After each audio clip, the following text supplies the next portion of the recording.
conscious pioneer, a logic general, a reason brigadier, battling a system that finds ignorance profound. Substantial evidence is all we need you to propound. Pascal's wager might seem like a reasoning to you, but my wager, I bet you never meet the burden of proof. Poof, voila, it's magic, can't you see that he said some magic words and then it all just came to be? Ha, more bullshit from the pulpit. Meet me in the comment section and you get schooled, bitch. More bullshit from the pulpit. Meet me in the comment section and you get schooled, bitch. The Godless Engineer.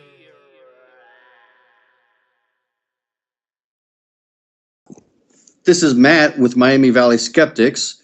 You can find us on iTunes and Stitcher, on Twitter at the MV Skeptics, and on our website, MiamiValleySkeptics.com.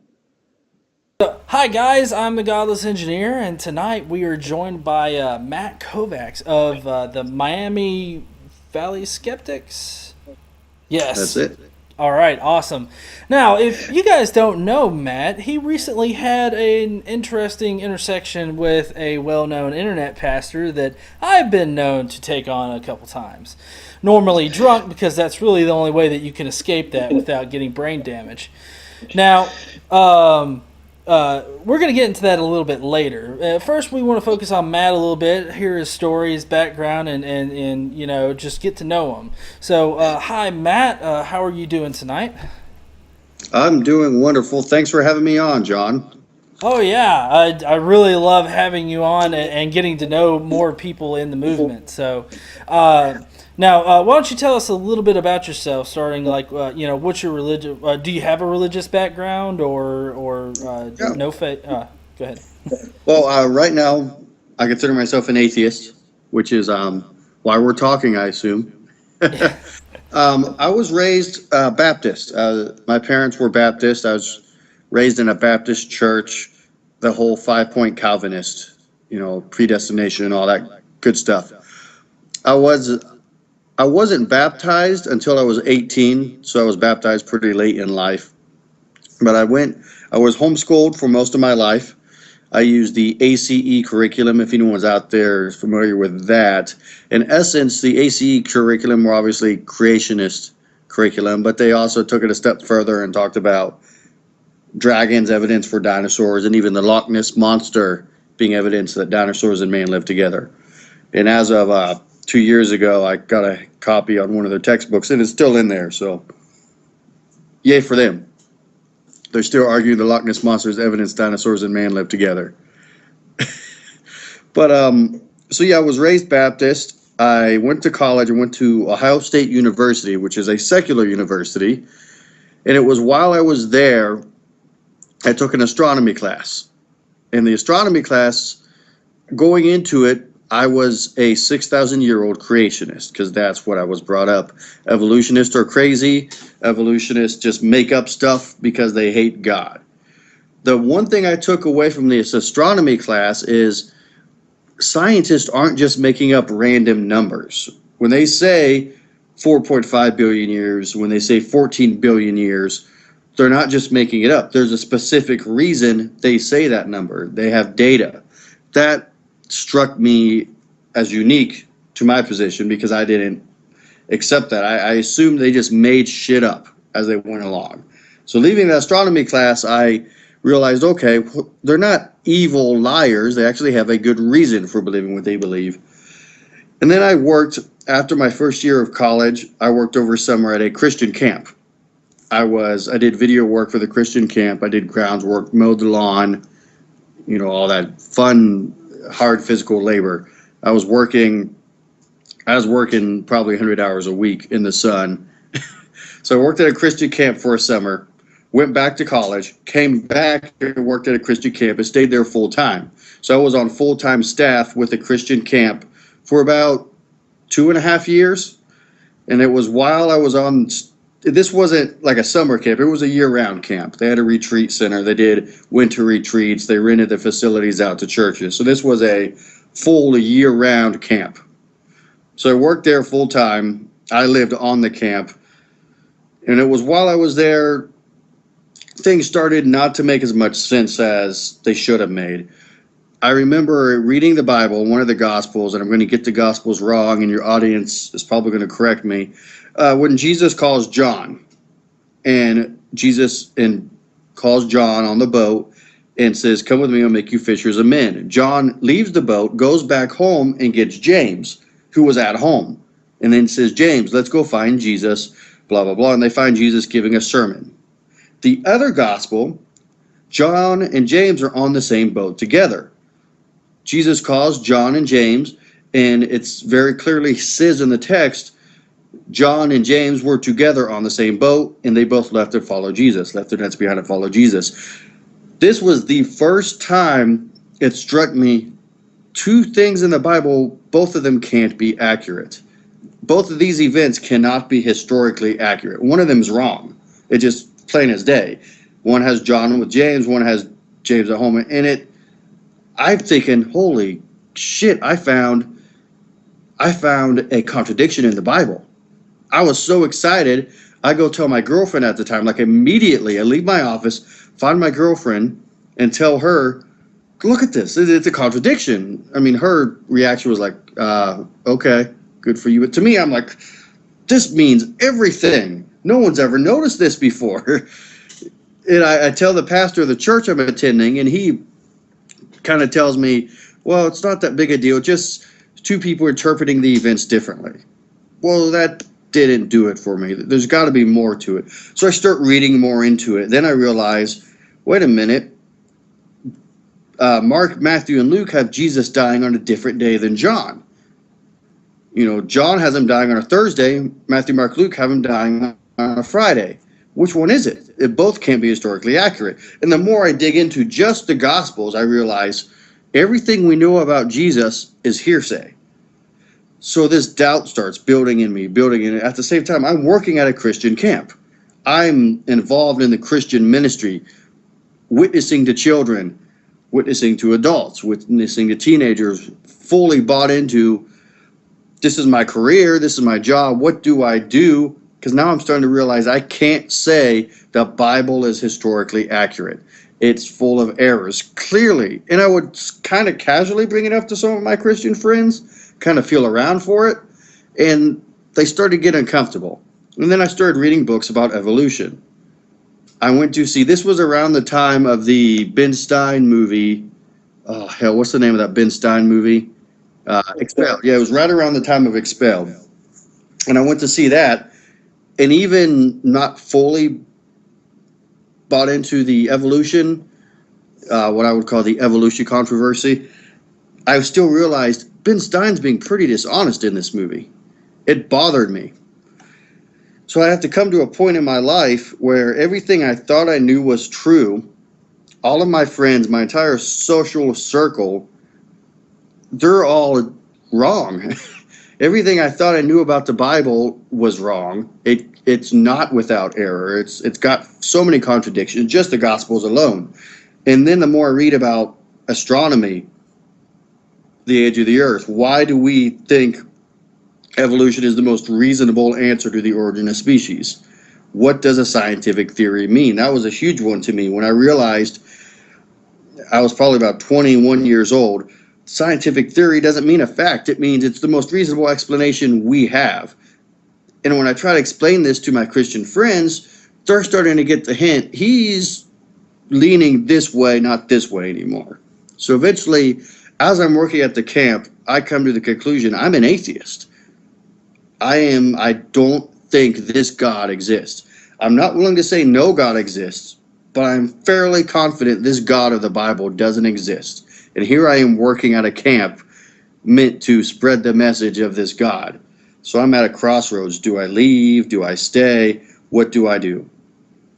I sit down with the executive director and I tell him, I think it's just time if I move on. And I didn't tell him I was an atheist. That comes later. I just was, let's move on. I think, it's just best if we go separate ways. I've been here for about 3 years at this point, I think. I was at the camp. So we left on good terms because I didn't really say I was an atheist. I just kind of felt like I wanted to leave. So then I leave. I go home. back to my parents. They don't know I'm an atheist, and I'm still not comfortable saying the word atheist, because at this point in my life, it's like there's got to be something out there. This feeling of nothingness just doesn't do it for me. So I knew the God of the Bible most likely could not exist just by reading the Bible. There's too many things in there that it's such an illogical God that I'm fairly confident. And even today, I'll say I can't prove every God doesn't exist, but I can prove fairly confidently your God doesn't exist. So I go home, move in with my parents. I get a job at McDonald's. So I leave my career, what I want to do with my life, and get a job at a McDonald's. And slowly over time, quit that job. I studied acting in college, so I did some plays and moved on and got more involved in the movement. I've realized, because when I left the camp, I started telling people, let me go back. I thought to myself they were my friends. These people cared about me as friends. So I came out as an atheist. I don't believe in your God. I don't believe in the Christian God. And immediately, most of my social circle leaves me. The pastor of my old church comes to visit me at my parents' house and just lectures me for about an hour, literally laughing at me like, I can't believe you're dumb enough to believe in evolution, and tells me I'm going to hell. That was like, geez, as soon as I start leaving, these people abandon me in my time of need. I'm confused. I'm searching for my place in life. And this is before I knew there was an atheist movement. So I'm very alone. The only person I have is my girlfriend, who's now my wife. And she is kind of going through the same thing with me. It's very interesting. We really didn't talk about it much at the same time because we're both, can I talk to him about it? Can I talk to her about it? Is she going to leave me? Is he going to leave me? And it was very interesting. We come to a point where we both just realized we're both atheists. And interesting journey that we both went on the same journey without telling each other we're going on this journey. And it helped us build a closer relationship in the long run. But it wasn't until, probably 3 years after that, I start realizing there's an atheist and humanist movement and getting more involved, and I'm not alone. And there's other people out there who's gone through what I've gone through. And I'm lucky in the fact, too, my parents never shunned me. I know friends of mine and who's on the podcast with me, he grew up in a Jehovah's Witness church, and he's dealing with shunning as well. I never had that. My parents and have a great relationship with my family now, but there was definitely that point where I felt people were uncomfortable. They didn't know what being an atheist meant. And now and that's one of my goals in life is let people know atheists aren't what you're being taught they are. In fact, most atheists are probably a lot more nicer and moral and give to charity than what you're used to seeing. And my dad, when he goes to work and he has his friends talk about how horrible atheists are, I can say, no, my son's an atheist, and he's actually a really good guy. He does this and this and this for the community. But at first, they didn't have that. I'm sure when we all come out as atheists, we all struggle with that coming out. And your parents and your family and your friends have no idea what to think. But over time, I built back some of those relationships I've lost, not all of them. And also I've realized I've opened this door of this community of people who we all share the same goals. We want the humanist goals. We want to make this planet a better place than we found it. We want to help people focus on reason and think skeptically, because that's how we better humanity. So that's, in 5 minutes, probably went over 5 minutes. That's my story. Oh, yeah, and I loved hearing your story. I always love hearing the deconversion stories and what people were going through because, I was Catholic growing up. I went to a private Catholic school. So, I had a very specific kind of experience, and I think getting these kind of stories out there is pretty unique.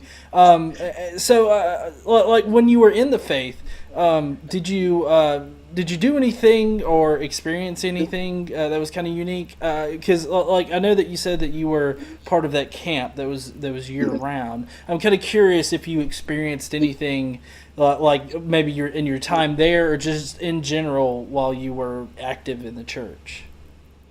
As in anything I would consider spiritual, like a message Well, from God. well, maybe spiritual. Maybe like you encountered somebody or talked to somebody, and it was kind of a weird experience or something like that. Well, I mean, working at the camp, I got to meet all sorts of weird people, all sorts of unique people. One story that sticks out to me, and I've told this story before, and the camp didn't like it. I don't know. They said I got the story wrong, but I'm going to tell it anyway. So, we had this sit up in the chapel where there's a wooden cross, and at the end of the week, we wrote sins down on this cross, and as a symbol, would nail it to the cross. We would nail our sins to the cross. This one kid, he wrote down he had homosexual tendency, or was gay, or is fighting the urge to be gay, something along those lines. And he wrote that down on the cross. And they kind of pulled him aside, lectured him, prayed with him to cure him of his, temptation to be gay. That struck me because here's this kid, he was probably around 13, 14 years old, if I remember it correctly.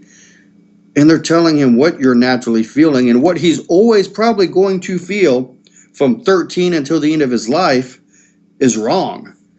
That's something we were not, even then, is like that. We're not in a position to give this guy this advice. Even thinking homosexuality is a sin, he probably should talk to a professional. But just the fact that his natural urges and what, his genetics, we're telling him that that's wrong, that's sinful. It's a sin, and you have to nail it under this cross of Jesus, and then we're going to pray for you and lecture you and try to cure you. And by all means, the camp wasn't a curing the gay camp, but it was a very conservative Baptist camp. I mean, situations like that struck me working at the camp, and just the thing we did at the camp, and it wasn't intentional sometimes. We would keep these kids so emotionally drained. They would play physical activities, go swimming, go running all day. We wake them up at 7 a.m., feed them breakfast, do physical activities all day. Then at the end of the day, we have a bonfire and have this emotional music and this great speaker speaking to these people. And then make them or ask them to make a life-altering decision while they're emotionally drained, while they're emotionally fragile. That to me is dishonest. Looking back, is like that's so horribly dishonest, no matter what you're trying to sell these people. Even if Camp Quest did that, which they don't. If Camp Quest did the same thing, I would say that to them. That's emotionally dishonest. Making someone make that life-altering decision when they're in such an emotionally fragile state. And that's what Christian camping does. In essence, every Christian camp does it. To me, it's an unethical situation. Well, yeah, I would have to say that requiring that of even, I mean, such young kids is a little out there. Also, the whole nailing the sins to the cross, that just seems like it's emotionally abusive in and of itself. Oh yeah. Because it's basically saying, hey, take something that's really innocuous that we think is bad, nail it up there on the cross, and feel like shit because somebody a long time ago supposedly died for it. But yeah, that's kind of how I took that story. That's really interesting. Now, I know that you said that pretty much your circle of friends kind of dropped you, after leaving religion. And I'm kind of curious, what was your experience like after you accepted, that you were an atheist, and obviously you confided in your now wife about it, and you two grew closer. But is there anything else like after that you started really experiencing that was different from when you were a Christian? Yeah, definitely. I remember the first feeling of I'm truly alone. I don't have anyone to pray to. That will always stick with me. I don't remember where I was, if I was driving or if I was in my room, but I just remember having a tough decision to make, and I'm probably 22 years old, maybe 23, and I don't have anyone to pray to for advice. It's all up to me to make this decision. And then it hit me, every tough decision I've ever made that I've prayed advice for, that was me. I've made those decisions. And I always remember that first feeling of, in this universe, eventually the universe isn't even going to know I exist. And that bothered me for the longest time. I hated the feeling of, I'm going to die soon, and the universe will never even know I was here. That sense of eternal nothingness bothered me for the longest time, until I got involved in the humanist movement. And then I realized there's a purpose beyond my own existence. But it really bothered me. And the concept of dying and an eternity of non-existence, I would lose sleep over that. I wasn't scared of hell. I never went through that process that some people I know went through, where they fear hell, that what if I'm wrong? I know some people who left the faith who go through that. That never bothered me. It was always the concept of, eventually someone's going to say my name for the last time.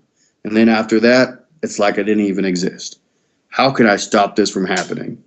And it still bothers me a little bit. I like being alive. It's something I enjoy doing, but eventually it's going to happen where I won't be alive. So the next best option is, how can I make humanity better? The universe is going to forget me, but how can I make the universe not forget humanity? And that's pretty much the goal of humanism. Make the universe, put a dent in the universe. We can't change the universe. We can sure as hell put a dent in it. Yeah, I think that's very beautifully put, and I have to say that I agree with what you're saying. Because I mean, I feel like we what I always say is that after we pass away and we die, we're not going to be here anymore. We're not going to matter really. But how we can actually live on after death is through the hearts and minds of those that we touch. And if you really want to have an afterlife of any kind, then that's what you should really work towards, is positively affecting the world. Well, there's this concept of first death, second death, third death, where the first death is when your body physically dies. Second death is when your body decays or goes back into the ground. Third death is when someone says your name for the last time. And it's my goal is to make sure third death takes as long as humanly possible. And like you said, that's true afterlife is. Let people remember what you changed in society, hopefully for the better. We still talk about Hitler, but there's evil out there. But the goal of humanism is to, make the human race better and make the universe notice our existence. But I had a question for you. You said you were Catholic. I never got a chance to ask a Catholic this question. Because why did Catholics think Mary was, this is completely off topic, but it made me think of it. Why did Catholics think Mary was a perpetual virgin when Jesus had brothers? That's a good question. And I have to say, even though I was Catholic a long time, I even went to private Catholic school until 4th grade. They never bothered to cover that. It was literally like. Did you ever ask yourself that? Well, no, because I didn't even know that in the dogma of Christianity that Jesus had brothers. Like, we were taught that it was pretty much just Mary and Joseph had the baby Jesus in the manger, and then at some point he runs away to a temple and he's like, "Oh, look, it's my father," and he's like in the temple, and it's like, "Boy, I'm your father." And then, after that, they disappear for a while, and then Mary comes back after apparently killing Joseph or divorcing him, or he dies of, a splinter in the toe or something. And, Jesus comes back, and he's all, like, badass, Jesus Christ superstar, and then he dies, and then we all feel guilty. That's pretty much the story that Catholics are taught. So, I wasn't exactly taught any of that. But, once I actually became atheist, I started really diving into it and knowing the the dogma of it and everything like that. It really does kind of sound like really Like I don't know why people don't question these things in the first place, and like I don't even have a good answer for why Mary is like exalted as a deity or whatnot in the Catholic. Like because I know, huh? I assumed that I never understood that either. That always, even as an atheist, if you believe in the Bible, that would seem blasphemous to me that you exalt Mary. Well, yeah, and that's why a lot of Christians now say that Catholicism is not Christianity because they exalt Mary up on this high pedestal and whatnot, and so yeah, I hate that I can't give you a good answer for that, but I left the faith way too young, and plus down here in the South, people are religious, but they're not like religious kind of deal, you know. Ohio. Yeah. But now, so now, though, you're married and you run MVS Skeptics down in Florida, right? Ohio. Ohio. Okay. Miami is Florida, but there's a Miami, Ohio. So Okay. Yeah. Well, I mean, like I live in Decatur, Alabama, and I know that there's a Decatur, Illinois, and there's a Decatur, Georgia, yeah. and we even have a Hollywood here, except it's not as glamorous. But yeah, why don't you? How did you come about starting that group? Well, I didn't start the group, so I can't take credit for starting the podcast, or I would. I'm the most popular guy on the podcast. So, what happened was I finally found a group in Dayton, Ohio called Free Thought Dayton, which was a meetup group of like-minded free thinkers, skeptics, atheists. Because I'm looking for something to do with a social life because I haven't had a social life since really I left the church. My only friends were, I had long distance friends, but most of my friends were Christians. And even I remember recently on Facebook, someone tagged one of my friends who deleted me from Facebook. He just got married, and he was my best friend when I worked at the camp. Him and I did everything together. There was talk of when we get married, we're going to be each other's best men. And then I see him on Facebook. This was just maybe a month ago. And he's married, not an invitation, not, anything. And that bothered me even today. It's like, man, you were my best friend and you just got married.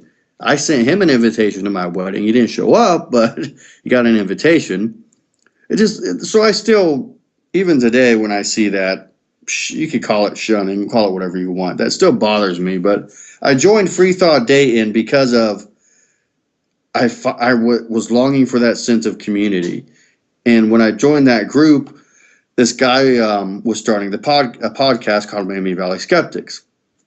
And I told him my story about how I worked at a Christian camp. He's like, hey, that's a cool story. Come on the podcast. And this was an episode or two in when we had 10 listeners maybe, very early on, and recording in some guy's basement. So we go on, I do the show. Then the next episode or so, they asked me to come back and, co-host the show with them. So that's kind of how I got involved. And then we started growing from that. And I got more involved to the point where I'm the guy booking the guests. I'm the guy sending the emails, doing the Twitter. And I'm not saying I do all the work. Brad, one of our other co-hosts, is a great editor. I will go on a 2-hour-long rant, and he'll somehow edit it to an hour-long show.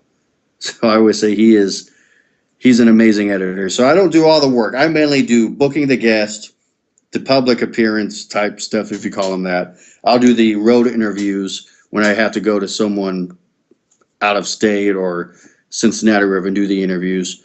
So there's 4 of us, and it's a group effort. But like I said, Brad does all the editing. Jacob, the other co-host, he's also the president of Free Thought Dayton during his off time. So he's a busy guy, but he'll also do a lot of the web design because that's what he's good at. And Eric is a great logical thinker, and Eric does a lot of the debates on our show. We have all sorts of guests too. We focus on, sometimes we have Christians come on and debate. Sometimes we just had Mary Jane Borden, who, you're not from Ohio, but Ohio is possibly going to have legalization of marijuana on the ballot. So she came on to talk about legalizing marijuana and discuss the pros and cons of that. And So our show varies. We had the president of the Ghost Hunter Society on our show. She talked about that and got hammered by some skeptics on that episode. But she was brave and came on the show. But so that's how I got involved, and we've grown from 10 listeners to wherever the heck we're at now. I don't pay that much attention to listener count because I think I do it. It's fun. You're in the podcast community. It's fun to do, and you get to meet all sorts of amazing people. Like you had Fitzgerald on your show not long ago. We had Fitzgerald on, and just all the different people. Like Lydia Allen is probably one of my favorite guests I've had on. She's on Dogma Debate. I don't know if you're familiar with Lydia, but just being able to have that, not a relationship, but that sense of I can text you or I can send you a message or Facebook, and if I have a question, you'll talk back to me. And we build these I call them slow relationships over time. Not, I want to say I'm friends with Fitzgerald, but I can shoot him a text or a message and, he'll respond back. Like, because I had Daniel Galuta on our show. He is a New Testament scholar who believes in historical Jesus. And I knew Fitzgerald, obviously. We know where he stands on it. So I sent him a few messages, and he answered back immediately. Just to have access to these smart people. And I think Fitzgerald's a really smart guy. I'm sure you do too. Go ahead. Well, yeah, I was actually going to say I'm in the talks with him right now to design him a website for himself. So yeah, I'm working closely with him. Plus, I got to meet him at the American Atheist Conference, and he's just fabulous. I can't wait to interview him again at some point in the future because, he's got his second book coming out soon. He's still working on it right now, but, he's working really hard on it to get it out. And it's Jesus Mything in Action. Yeah, and that's, for anybody out there that doesn't know, that's where he takes on the more secular arguments for Jesus, which is the harder end of it, because then you're having to argue against, just some random person in the past having a wild hair up their ass. What are your thoughts on the historical Jesus? I listened to your episode with Fitzgerald. I think you're unconvinced our historical Jesus existed. Is that right? I do not believe in a historical Jesus. I've actually have a series on my channel called "Did Jesus Exist?" and I've presented some pretty decent arguments. I've got about 4 or 5 episodes written up that I need to record, and so I'm going to be putting out more material, which I have to say my last one was actually about fan fiction.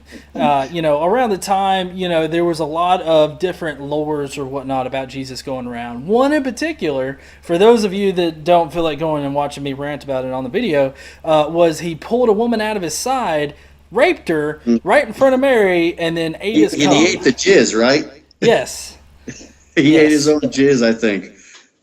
Yeah, I remember hearing that. I think that was was that the Gospel of Mary Magdalene or one of those crazy ass Gospels? Well, I know that it's a gospel that's really not around anymore. All we have are citations from early biblical scholars or whatnot. So that's how we know that story exists. Well, I think it was a form of Gnosticism. I'm going to get the name wrong, so I'm not going to say it. But yeah, the form of the Eucharist or the Lord's Supper was masturbating into their hand and eating it. That was how they performed the Lord's Supper. And that was, I got that from one of Ehrman's books. And I can't remember, Fibionites. It was the Fibionites who did that. Yeah, I think if you got it from the same Ehrman book that I did, it was the Gospel of Judas. That's where it was. I think it was the Judas Gospel. Or Mary Magdalene. I don't remember. It's been a while. But yeah, I remember, I thought that was, thank God that didn't catch on in the church or... I could just see it now. The priest is up there, and he's just like, and now, men, we take our jizz and slurp. Do this in remembrance of me. Yeah. But I think it's awesome that you came on to that podcast and you're really working hard with it, because I know that that's one thing that we really need in the atheist community right now is this this movement to really normalize it and talk about it more and get it out of this I guess stigmatized light. And that's the purpose of these interviews that I'm doing right here. So my next question would be, what would you say to an atheist right now that is in the closet, doesn't want to really profess him being an atheist, is afraid of some of the same things that you went through as you came out as an atheist? It's circumstantial. That's what I always say. And I would say it's always good to be honest with yourself and with others, but at the same time, is it going to affect your income? Is it going to affect your living? Is it going to affect your relationship with your parents or your spouse? If you're working in the church and your only income and you have 5 kids, like Dan Barker was facing, if that's all you have, do you come out and lose your job and you have no degree except in the ministry? It's a tough choice. And I would just say, someone struggling with that, it's always important to be honest with yourself and others, but make sure you do it in the right way. Make sure that people know you're a good person. Make sure that the people you're coming out to know you, because the atheist community still in 2015 is one of the most distrusted communities in America, and it's 2015. So when I was working, when I was working in the restaurant business, I could not comfortably tell people I was an atheist because it could have cost me, I felt like it would cost me my job. I don't know if that's legitimate or not, but at the time, and it's 2015 still in America, and there's still people who can't comfortably say they're an atheist without concerning it would affect their promotion, their career, or their job altogether. So coming out as an atheist, it's important to do because it shows people atheists are everybody. Atheists aren't these evil people who hate God. Atheists, the majority of atheists don't say, there is no God. The majority of atheists are just unconvinced there's a God. And the more people out there explaining it like that, the better. But at the same time, you would have to ask yourself, is it worth risking losing these friendships, possibly losing my job? It's just circumstantial, and seek advice. Ask people in the community for advice. The Clergy Project, Recovering from Religion Foundation, there's the voices and outlets are out there to ask for advice. That's my best response. Well, and I think that's very important to think about. I think that you really do have to take those things into consideration, because a lot of kids themselves. I don't know if you had heard anything about Sarah Moorhead's speech at the American Atheist Conference, but she read off some transcripts, and one of them was a 12-year-old girl that was afraid that her parents were going to kick her out because she doesn't believe in their God. And so that means that she was a theist. She still believed in God, just not her parents' God. But she was afraid that she was going to get kicked out. And I think to kick somebody out over having a different belief, now this isn't some kind of major thing like, oh, you believe you should be able to fuck children all the time, kind of deal. It's like, no, I don't agree with your view of God. Oh, get the fuck out. Kind of thing. And that's just ridiculous. But to kind of play off of what you said your biggest, thing coming out of religion was that fear of death, knowing that, you don't have anybody to pray to ask for, ask for guidance, and then this idea of death being final. That's actually kind of odd that you mentioned that, because they just recently put out a study about how atheists make theists think of death and the finality of it. I'm kind of curious. What are your thoughts on that study? Well, I didn't read the full study. I read articles about it. So, but yeah, I think atheists. That's always something that gets brought up in conversation with Christians. Is whenever I have a conversation with someone who believes in the afterlife, it's like, so you think this is it? You think once you die, nothing happens? What's the point of life? And getting them to realize and think like that is uncomfortable, because I was uncomfortable about it for the longest time. And it still somewhat bothers me because I enjoy living, and we're in we evolved to self-preserve. That's the point of evolution, is self-preservation. Because those who don't practice self-preservation aren't here today. Inside us to want to live as long as possible. But again, Christians always come back to what happens when you die. Because they want life, and we all do. We don't want to die. They want life to mean something. And to them, it's meaningless if eventually you die and you don't even know you're here. They can't wrap their heads around the fact that there's more to life than your own existence. So I can see why it makes them uncomfortable, and I don't have a lot to say on that study because I only read one article someone sent me on Facebook, so I could be getting the study completely wrong. I think it was a rawstory.com article someone sent me. But I mean, you talk to a lot of Christians. I mean, do you get that too? They always, their go-to card is what happens when you die. I get a lot of I guess kind of that, but more like, oh, you don't believe anything happens after death. Well, then, why even live? And it's like, Yeah. do you realize that you're using an argument perfect for me to use against you, against me? It's like a really weird thing because, like, there was a Bible Reloaded episode where they really did a thought experiment using economics on the idea of an afterlife. And basically, with supply and demand, as the supply goes up or as the demand goes up in something, the supply has to stay, current. Well, if you have a low supply of something but the demand is high, they do a lot better job of explaining it. But basically, this idea of an afterlife produces an endless supply of life after this one point, which really makes this life now insignificant. But on the other side with atheism, it basically has nothing as an afterlife, and so that greatly increases the value of this life. And so, I think that that's a perfect analogy for, this argument against an afterlife.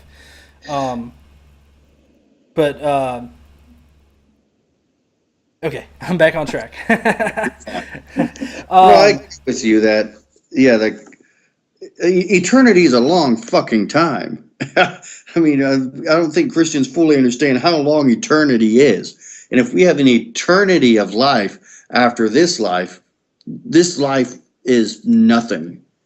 Like you said, it's so insignificant. What's the point of it? But if we realize we are only here 80, hopefully 100 years or more, but probably 80 to 85 years on this earth compared to the, freaking 13 some billion years old the universe is, I want to make my 80 to 100 years as significant as possible in the billion-year history of this universe. And when you look at it like that, you realize it's more important when there is no afterlife, and life is more precious without an afterlife. So there you go. Yeah, I completely agree with you, and I like how you put that. But to kind of shift gears a little bit, let's talk about the whole Feuerstein thing, because that's what brought my attention to you and your group. That's what got a lot of people's attention. For those of you that don't know, Feuerstein put up a GoFundMe for like $20,000, right, to buy a camera. Now, this camera was never bought. Apparently, it was a Red One camera that he wanted to buy, and he was wanting to spend $20,000 on it. Yet the camera really only costs about $2,500, or at least from what I found. And so it's really kind of odd that he wouldn't be shooting, all of his videos on this new brand spanking new high value camera. And he's still using an iPhone, like done in portrait mode for some damn reason. Now, Matt here actually attended I guess it was a church service that he was guest pastoring or something like that. Not quite, but he was there. Yeah. He got him, and he acted like he was going to take a picture with him. And of course, Feuerstein was like, "Oh yeah, more publicity," kind of deal. And he actually questioned him about that. And so, Matt, why don't you let people know what he ended up doing? Well, first off, I'll try to make this story short. I don't know how long your podcast is, but I could go an hour explaining this story. He posted on his Facebook that he's going to be at this church on this date, like he's a speaker of the church. So I go to the church's website, no mention of him at all. He's not advertised anywhere on this website. I email the church saying I saw on Josh Feuerstein's Facebook page he's going to be there. The church finally emails back and says they don't know anything about that. No knowledge that he's going to be there. This is kind of suspicious. Okay. So then he posts a couple days later, I'm going to be at this church for this event, and email me for VIP tickets for my meet and greet. What the hell? Okay. So I email him and say, hey, can I have 3 tickets to a meet and greet? He emails back and says, sure thing, you got it. And I actually screen capped this and it's on my YouTube channel, this email conversation. I email the church back saying something along the lines of, I have is Josh Feuerstein doing a meet and greet at your event? And they say he's pretty much no, he can do that on his own time, but our understanding is he's attending as a guest. So he's advertising he's going to be sitting in the audience at this church for the service. And it wasn't just any service, mind you. It was a bull riding event inside a church. Honest to fucking God, a bull riding event. They take where the pulpit usually is and where they give the sermon in the first few rows, knock that out, put up a pen, fill it with dirt, and bring in live bulls and do a bull riding show at this fucking church. So I go to this event, ask for my 3 VIP tickets I was promised. It's open seating, so they don't know anything about VIP tickets. So I sit down, and then they mention that Nightline is here to film the bull riding event. Think about this. There you go. Josh Feuerstein is from Arizona. He never is known for his touring. He randomly picks a church in Cincinnati, Ohio, out of the blue and advertises himself as attending and makes it seem like he's there as, a speaker. And then I found out Nightline's here to film their bull riding event because they're riding live bulls inside a church. So they bring in the bulls, ride the fucking bulls, and it's like this. It's crazy. I have videos on my YouTube channel of this bull riding event. Then Josh Feuerstein comes up. They say, Josh Feuerstein is here. He's going to give a quick testimony, et cetera, et cetera. A quick testimony turns into a 40-minute sermon. And then at the end of his 40-minute testimony, he hijacks the altar call, does the altar call himself. Whether that was planned or not, I don't know, but it looked like the looks on the pastor's faces, it wasn't planned. So in front of Nightline, he does an altar call. I record the whole thing on my iPhone, and surrounded, he tells all the people to come up on stage and surround him in a circle and put their hands toward him. So you have this image of these people putting their hands toward Josh Feuerstein, and he's praying over them. It's a beautiful image for Nightline, let me tell you what. Wait, okay, so let me get this straight. Joshua Feuerstein acts like he's some kind of servant of God. Mm-hmm. Yet he gets up on stage and he acts like David Koresh? And he talks in this, and his story is it's so full of shit, but these people are buying it in tears. It talks about how he starts to cry and say, God took everything from me, and I was an atheist, and I was a pastor of a church. He never mentions the church, but he's a pastor of a church, and his current wife, supposedly at the time, cheated on him twice with the drummer in the worship band and someone else in the church. And he's all alone, and he leaves God, and he's all emotional, and he puts a gun in his mouth. He's ready to shoot and kill himself. And then he hears a voice from heaven say, Josh, give me your bull. Because it's a bull riding event. Get it? Yeah, he's connecting the two. He says, Josh, give me your bull. And he felt a hand grab his and take the gun away. And he turned his life over to Jesus. And if you, before you leave this service today, give God your bowl. Give it all to him. Come up on stage, raise your hands, and let me pray over you. And people were eating this shit up, crying, coming on stage. It's like, how do you people not read through this? So wait, he said that he was an atheist? He claimed there was a point in his life after he was the pastor of a certain church, where, yeah, supposedly his first wife cheated on him 2 times with 2 people in the church. So good for him. And then he left the church, left God, and then God spoke to him. I guess physically spoke to him and convinced him he existed. Why couldn't God do that to me? But who knows? Okay, so he says that God took everything from him. I wonder what he considers everything. If you were to look at his Instagram feed, Yeah. it's pretty much like not everything was taken from him, apparently. Either that or his parents got really fucking sympathetic towards him. I mean, now I will say this. He has been a leading pastor or a head pastor of 2 churches prior to his internet fame. But both of those churches were actually shut down and filed bankruptcy and whatnot. So I don't know what church he thinks that he was in, but yeah, that's kind of a weird thing. Did you know that his parents worked at the Mayo Clinic too? No, I didn't. For real? Oh yeah. Oh, wow. There was his social media manager. If you can imagine this is how much money the guy has. He pays somebody to actually run his Facebook page and all of his social media. That's how he started a page in April of 2014, and it's already surpassed like 1 million people.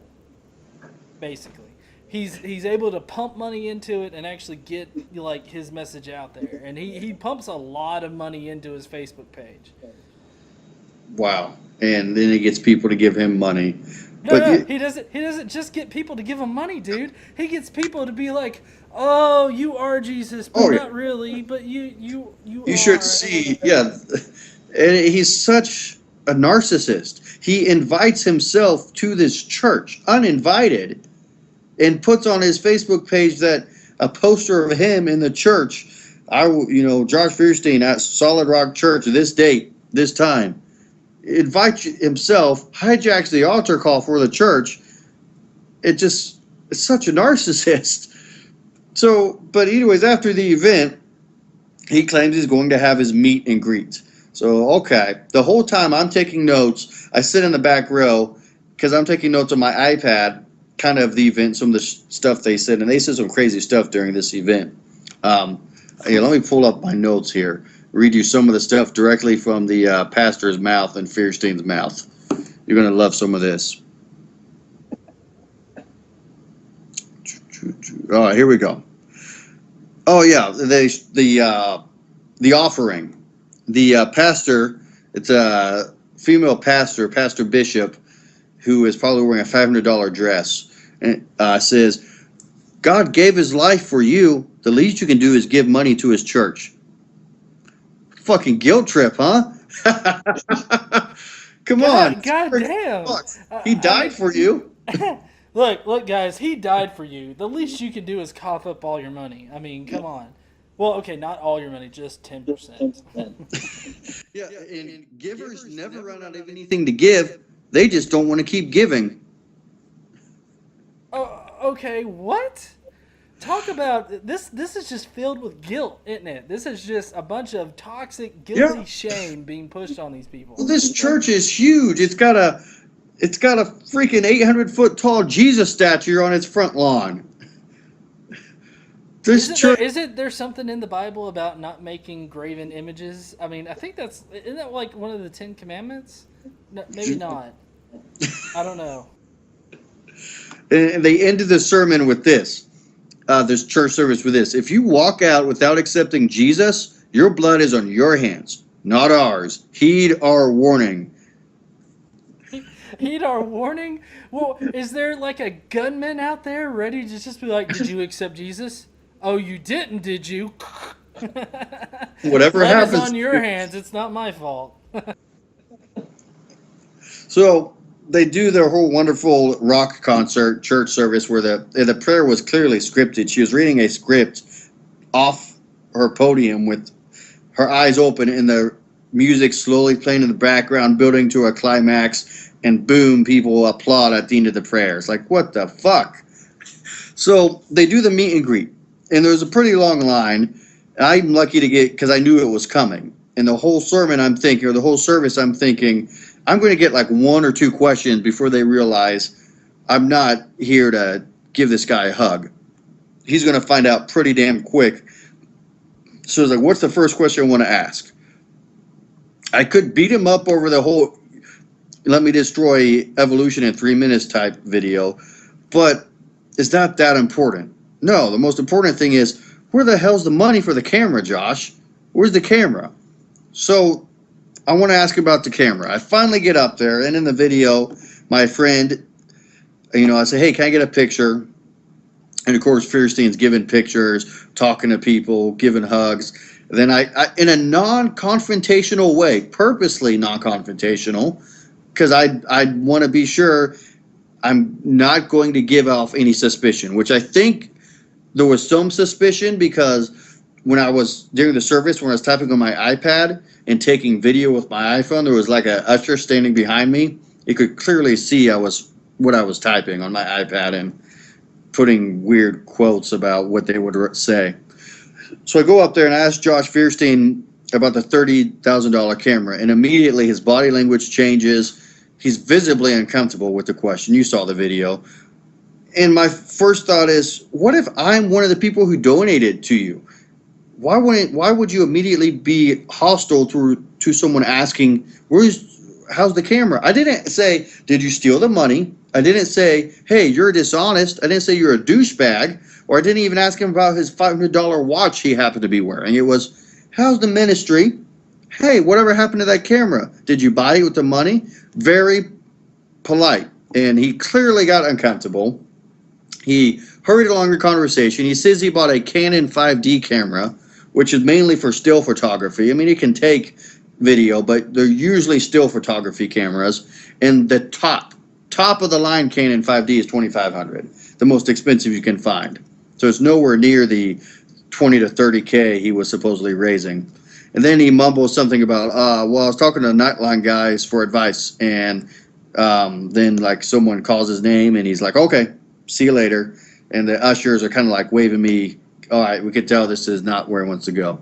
So I didn't really get to ask my follow-up question, which was, can I see a picture of the camera or a proof of purchase with the date of the camera? Which was my next question. So then I leave the service, and I sent him a message on Facebook saying, hey, I was the guy you just talked to. I appreciate you talking to me. Again, really polite, because I have no reason to be hostile toward him at this point. And say, hey, I was going to ask you next, can I see the camera, and can I see proof of purchase with date of the camera? And immediately I am blocked from his Facebook page. And then I post the video on YouTube, and I'm getting messages from people also being blocked for sharing the video on his Facebook page and leaving in the comments, where's the camera and proof of purchase for the camera? And he still doesn't even acknowledge it. So that tells me clearly there's a reason you're uncomfortable not acknowledging this camera. And in your own Bible, it says leaders of the church should be above reproach and should have no blame brought against them. Well, here's a blame, Josh. I'm accusing you of doing something dishonest. I will retract every statement I've made, every video out there that is floating on YouTube I've made, or I'm sure someone would be willing to retract, maybe even you retract some of the videos, if he shows the camera and shows proof of purchase with the date of the camera. That's all I'm asking. Where's the camera and the date you bought the camera? Well, but go ahead. Sorry, I guess to kind of interrupt a little bit here. If you wanted to go and look at, I have a video on my channel called Fraudulent, Fierstein's Fraudulent Fundraiser or something like that. Anyways, it's about his fraudulent funding of his camera. And in it, I actually point out where he releases a video like during the campaign, and you can visibly tell that it was shot with a Red 1 camera, and there's another Red 1 camera in the shot. like as they're filming it. I talked to Seth Andrews, the Thinking Atheist, and he said that apparently Feuerstein's been hiring camera crews as well. So it's kind of odd that he raised all this money only to hire a crew and buy some cheap cameras. And you got to wonder what his studio looks like, because he said that he bought a studio. He threw that in there because it's like, oh shit, those aren't like $20,000. A whole studio. Holy fuck! Why didn't I think of that before? Yeah. But let's see your studio, Josh Feuerstein. People they're in love with this guy. Like you said, he's put so much money into pushing his Facebook page and now he's shilling diet pills on his Facebook page. Yeah, text me or email me, and I'll give you $10 diet pills. So now that's what he's come to. I mean, Wow. he's clearly making a buttload of money. You can tell by his Instagram that he's not hurting for money by his $500 watches and his $200 Hawaiian T-shirts he wears. But okay, so sorry to interrupt again, just because I think I'm about as passionate as this subject as you are. But if you were to go back and look at his Instagram feed, he is dressed like an uppity white guy. Just all the way up, and then when he starts making the videos where he's like, "Oh, look at my Honda Civic or Honda van here. It's got, really cool stuff. It's got a speedometer and air conditioning and shit." He starts going through this whole poverty thing, and he dresses in like Walmart polo shirts and everything like that. It's just it's really odd how he immediately starts dressing down, after dressing so upscale for such a long time, and then but anyways, I'm sorry to get you off track. He's a great he's the Benny Hinn of our day. He's the modern YouTube televangelist. He would be in a tent if this was the 1950s, shilling people out of their money for healing them of their arthritis. But unfortunately, he's evolved past that, and now he's healing people over Facebook with diet pills and is getting them to, God knows, he's got a PayPal set up on his page, which doesn't specify how much money he's getting. So who knows how many people are donating through the PayPal to his cause. And why aren't these people wanting accountability?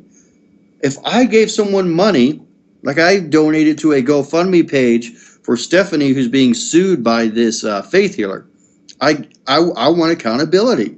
Yeah, I trust her, but at the same time, I'm going to expect some accountability that I know where the money's going.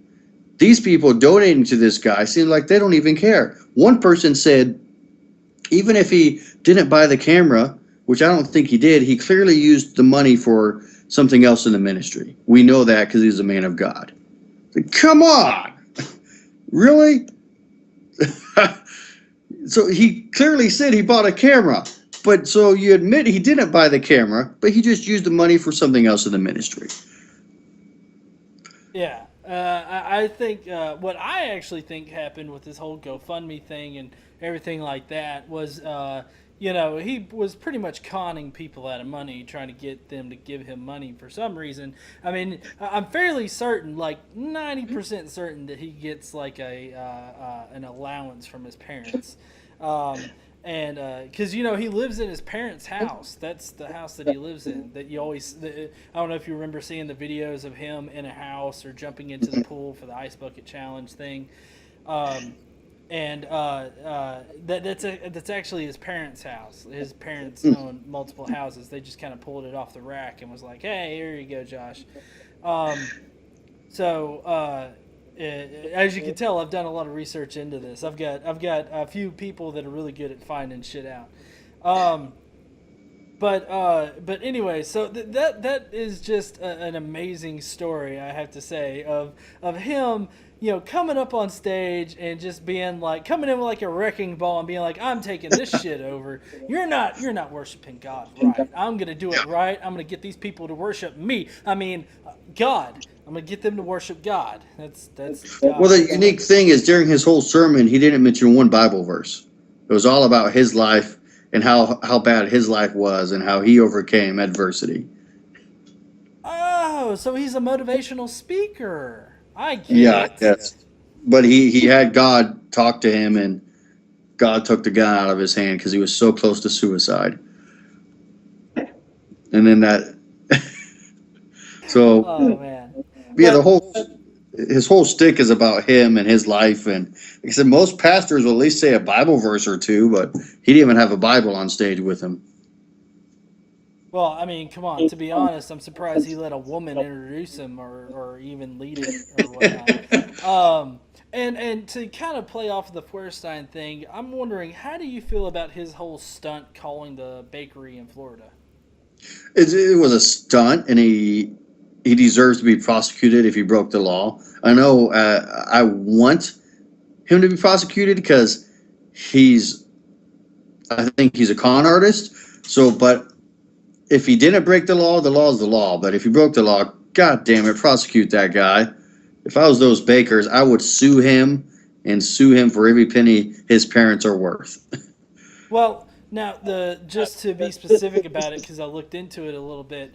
Florida is a two-party state as far as recording conversations goes. Of course, he lives in Arizona, where it's only a one-party state. But if you call into a two-party state, you have to play by their rules. So, I mean, Josh did break the law in Florida. So it's just all of a matter of I guess getting to the point where they're suing him or actually contacting him legally. Because I mean, I think that the Bakers should definitely, go for whatever the fuck he has. Well, and there was he posted a video or a link to his christiantoday.net, which I think he probably owns that website because he posts to it all the time and probably gets money off it, where there was the video where during the Baltimore riots, the mother found the kid during the riots and kind of smacked him upside the head. Did you see that video? Well, he posted that, but then he leaves a comment, wonder where the father was during all this, LOL. Then his comment section blows up. Like, well, what does it matter where the father is? What are you saying, Josh? Are you racist? Blah, blah, blah. Tons of comments. Then he removes it and claims someone else posted it under his name. Wow, the disingenuous nature of this guy just doesn't even stop, does it? Like, yeah, you have no balls to stand up for what you said anyways after that. But yeah, like, really? You go there? Yeah, he posted an apology that if someone was offended by one of my links or comments, that wasn't me. That was someone else posting under my name. And he didn't specify which one, but that one link was removed. And his comment of wonder where the father was, LOL, was gone.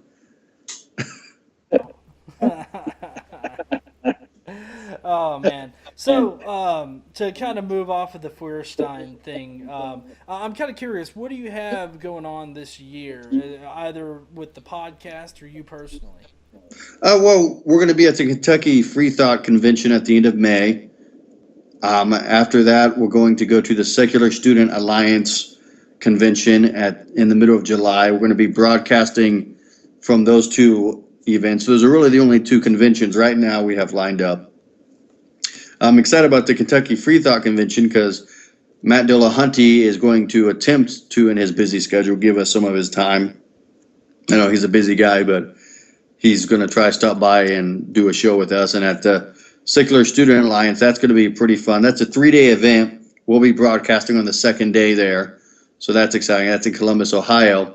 And also, just recently, we did an interview with Dr. Georgia Purdom from the Creation Museum. They invited us there. They're doing a segment answering the skeptics. So they invited us to their museum. We got backstage access to the museum. We got to sit down with Georgia Purdom. She is a PhD from the Ohio State University. We're the first secular podcast, atheist podcast, to get access to the museum like this and actually have a one-on-one interview with Georgia Purdom or pretty much anyone at their museum. So that's going to be huge for us. We're pretty excited about that. Awesome. Now, that's the Creation Museum in Kentucky. Are you guys? Creation Museum. Yeah, yeah. Are you guys going to attempt to, I guess you guys have already been there, right? Mm. Yeah. Okay. Did you guys get a look at the Ark encounter? I mean, from what I've seen, that they've only moved dirt around. Yeah, they weren't allowed to talk about the Ark encounter, supposedly for legal reasons, because it's going through a lawsuit process. So, and the Ark encounter is at a different property. What do you got there? Is that from the Creation Museum?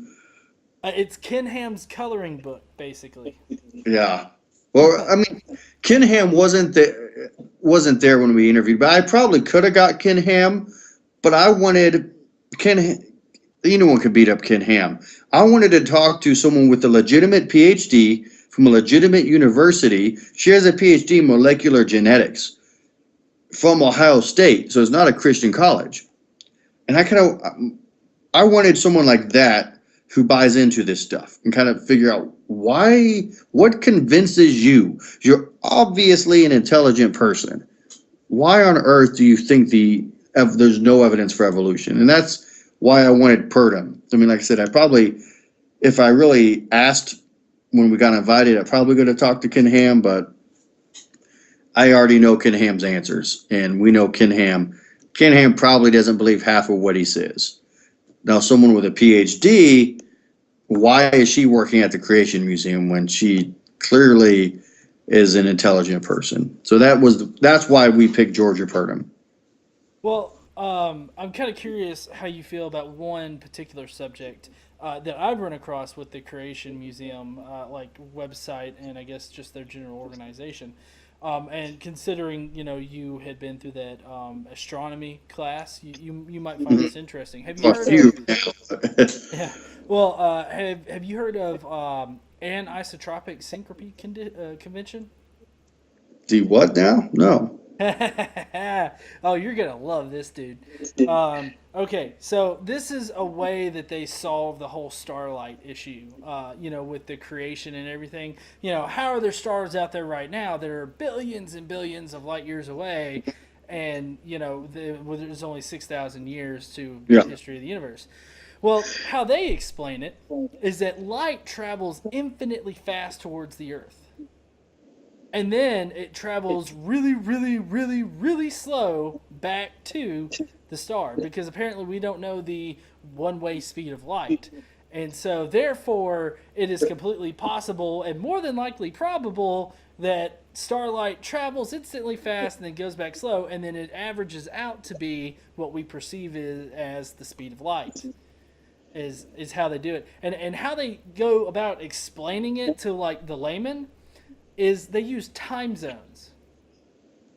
Okay. they say, well, do you know how you can leave Kentucky and reach Denver, Colorado at the same time? Like you leave Kentucky at 4 and you can get to Colorado at 4 p.m. in the afternoon, whatever. They say that it's exactly like that. But they totally disregard the aspect of that there's a total flying time in there. So time has elapsed. It's just our own construct. Like they're trying to say that it's our own construct of time or something like that. And the whole fact that makes no fucking sense.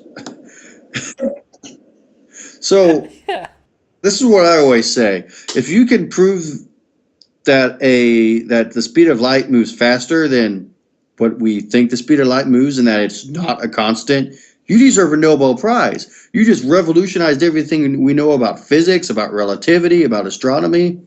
If someone solves that problem, there's bigger complications out there than whether creationism is true. Everything we know about the universe changes.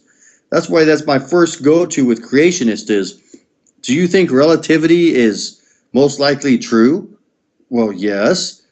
You realize the speed of light is a constant. It's a constant in a vacuum. It doesn't change.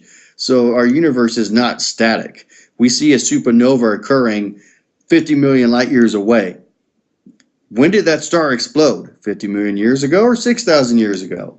Or did it even ever exist? Is it just a mirage? So the fact that they have to make something up like that somehow tries to account for that with no data to back it up, it's if you can prove that, you would deserve a Nobel Prize. And go ahead. Well, I was going to say the only data that they have to back it up is that the fact that we don't know or can't know the one-way speed of light, and so therefore that makes it possible. And then they leap from, because it's possible, then that's what happened. And so, because they're basically presuppositionalists, assuming that God exists in the first place. Well, yeah, Ken Ham even admits so much that it doesn't matter what the evidence is. His faith trumps the evidence. He said that famously during the Bill Nye debate. So when you're arguing from a point of ignorance of it could be possible, so therefore I'm going to assume it's true, that's when you get into some crazy shit. Like pixies could have created the universe. Prove me wrong. It's possible, right? Because especially the atheists who say there's no absolute truth, so therefore I can say whatever happened, anything's possible. I for one think the universe is too big for absolutes, but that doesn't mean I'm going to accept pixies made the universe without proper evidence. Or that there's a teapot between here and the moon. Exactly. Well, Matt, I really appreciate you joining me tonight, and entertaining the idea of some kind of infinite speed of light. Now, why don't you tell people where they can find you, and where they can get in touch with the MVS Skeptics? Sure. We're on Twitter at the MV Skeptics, and obviously our website MiamiValleySkeptics.com, and on Facebook/Miami Valley Skeptics.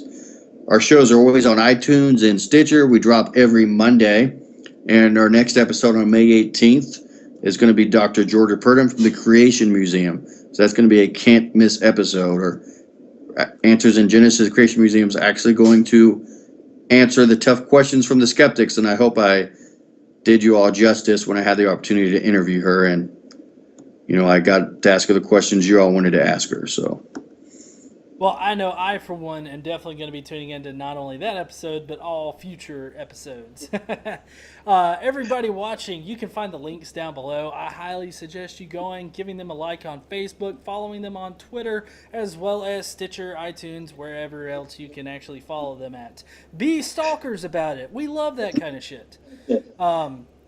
Also, if you'll go down below, hit subscribe to me. I really enjoyed having Matt here tonight, and I hope that maybe sometime in the future you can come on and talk about some more bullshit about Feuerstein or creationism or what the fuck ever. Someone warned me he's probably going to serve me a cease and desist letter for the YouTube video. So that hasn't happened yet, but if it does, I'll come on your show and read it to you. Well, that would be awesome. I would love to hear that. And also, I would love cease and desist about what? It was a public event. Like, you didn't have to pay for anything, right? No, it's a public event. It was, I talked to a lawyer I know, and he said it was an event where he was most likely going to be recorded, so he would have no case. Yeah, I would. I would have to say that he really doesn't have a leg to stand on as far as a case against you, because it's not like you were in the bathroom and you were peeking over like, yo, Josh Feuerstein, how you doing, man? You didn't wash that. I got Germex. Well, thank you very much for having me. It was fun. Time flew. We've been talking for an hour and a half. I didn't even realize it. Yeah, I know. Well, that's what happens when you're, hanging with awesome people like you. So, again, stressing this to everybody, find his links down below, follow his shit like a stalker, follow my shit like a stalker, and I will see you guys next time. Thanks.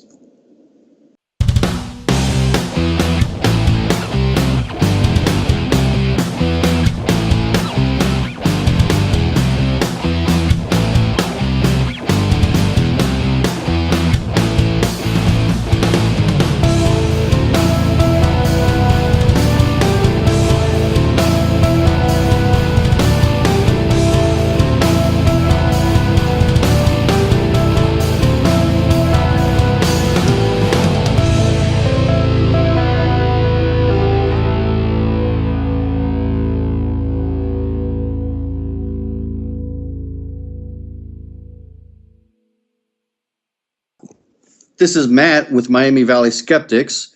You can find us on iTunes and Stitcher, on Twitter at the MV Skeptics, and on our website, MiamiValleySkeptics.com.